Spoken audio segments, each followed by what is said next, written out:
Thank you, thank you, thank you. And thank you, John Kerry. Ladies and gentlemen, thank you. Thank you. Thank you, thank you. Thank you. I appreciate it. Thank you very much. You know, folks, my dad used to have an expression. He'd say, a father knows he's a success when he turns and looks at his son or daughter and know that they turned out better than he did. I'm a success. I'm a hell of a success. Bowie, I love you. I'm so proud of you. I'm so proud of the son you become. I'm so proud of the father you are.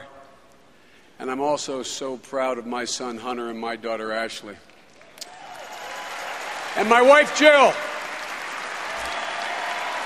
The only one who leaves me both breathless and speechless at the same time. It's an honor to share this stage tonight with President Clinton, a man who I think brought this country so far along that I only pray we do it again. And last night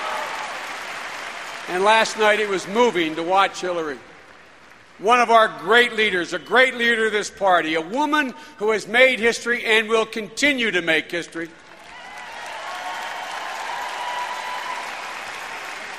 A colleague, my friend, Senator Hillary Clinton.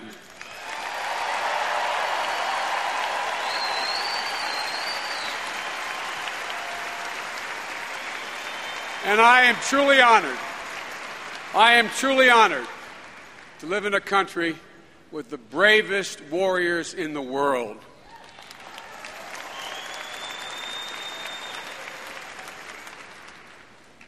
And I'm honored to represent the first state, my state, the state of Delaware.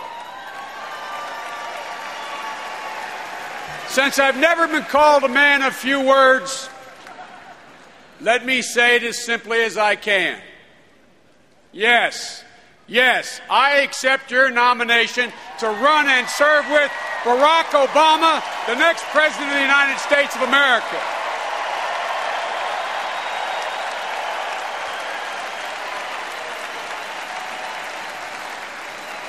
And let me make this pledge to you right here and now.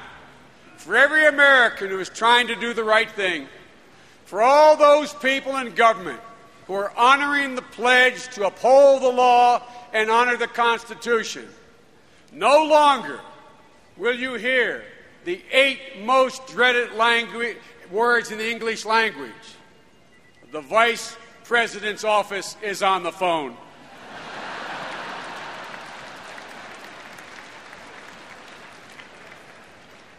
Barack and I took very different journeys to this destination, but we share a common story.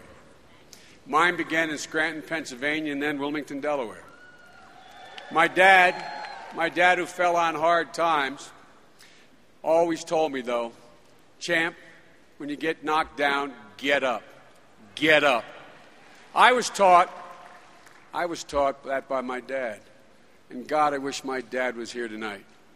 But I thank God and I'm grateful that my mom, Catherine Eugenia Finnegan Biden, is here tonight. Mom, I love you.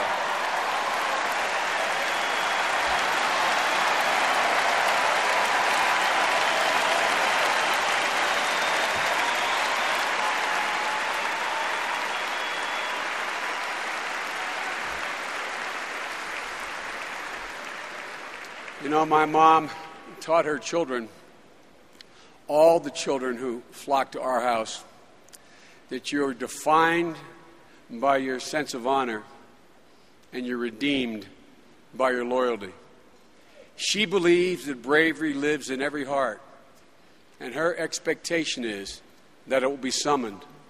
Failure at some point of your life is inevitable, but giving up is unforgivable. As a child, I stuttered. And she lovingly would look at me and tell me, Joey, it's because you're so bright you can't get the thoughts out quickly enough. When I was not as well dressed as the other kids, she'd look at me and say, Joey, oh, you're so handsome, honey, you're so handsome. And when I got knocked down by guys bigger than me, and this is the God's truth, she sent me back out and said, bloody their nose so you can walk down the street the next day. And that's what I did.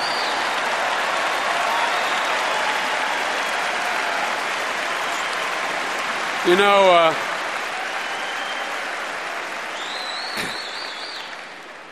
and after the accident, she told me, she said, Joey, God sends no cross that you cannot bear. And when I triumphed, my mother was quick to remind me it was because of others. My mother's creed is the American creed. No one is better than you. Everyone is your equal, and everyone is equal to you. My parents taught us. My parents taught us to live our faith and to treasure our families. We learned the dignity of work, and we were told that anyone can make it if they just try hard enough. That was America's promise. And for those of us who grew up in middle-class neighborhoods like Scranton and Wilmington, that was the American dream. Ladies and gentlemen, but today, that American dream feels like it's slowly slipping away. I don't have to tell you that. You feel it every single day in your own lives. I've never seen a time when Washington has watched so many people get knocked down without doing anything to help them get back up. Almost every single night, I take the train home to Wilmington, Delaware, sometimes very late. As I sit there in my seat and I look out that window, and I see those flickering lights of the homes that pass by, I can almost hear the conversation they're having at their kitchen tables after they put their kids to bed. Like millions of Americans, they're asking questions as ordinary as they are profound. Questions they never, ever thought they'd have to ask themselves. Should mom move into this now that dad's gone? $50, $60, $70 just to fill up the gas tank. How in God's name, with winter coming, how are we going to heat the home? Another year, no raise. Did you hear they may be cutting our health care at the company? Now we owe more money on our home than our home is worth. How in God's name are we going to send the kids to college? How are we going to retire, Joe? You know, folks, that's the America that George Bush has left us. And that's the America we'll continue to get if John McCain is elected President of the United States of America. Freudian slip.